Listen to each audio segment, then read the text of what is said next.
دا عذاب قبر مسله دا سراسر د قرآن خلاف تا دا تحریف معنوي کوي دا ظالمان د الله په آیاتونو کې بګاړ پیدا کوي دا کله چې قبرونه کولاو کړي شي د سیند چې قبرونه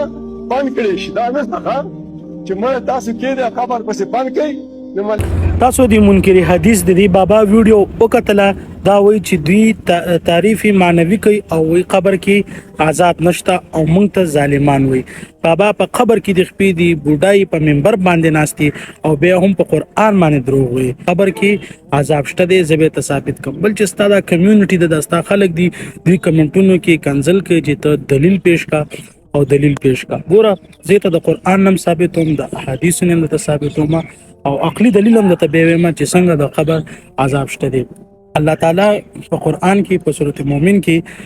کله چې د فرعونانو تذکرہ کوي نو الته وایي چې ز فرعونانو ته سحر او ماخام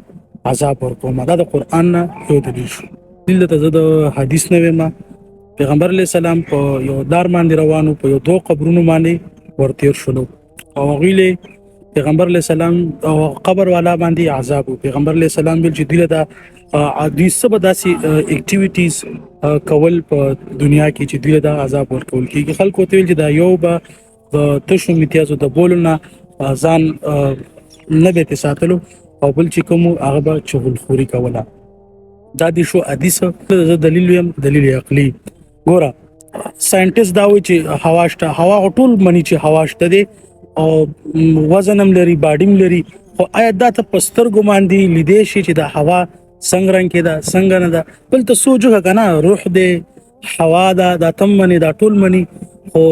تا ته په نظر راځي بالکل ناراضي. بابا بلکې یو شی ته په نظر باندې ناراضي نو دې خدا مطلب نه دی کنه چې دې شیز وجود نشته دی. بابا یو سړی دې ستا په خوا کې پروت دی او اوده دی او هغه خوب ویني او خوب کې کله یو ځای ته لاړ شي خوب کې بل ځای ته لاړ شي کله خوب کې جګړه وکي کله خوب کې سوکي ویني یا څه په تکلیف کې او ستاسو سره خواته پروت دی خو تا دا نه محسوسيږي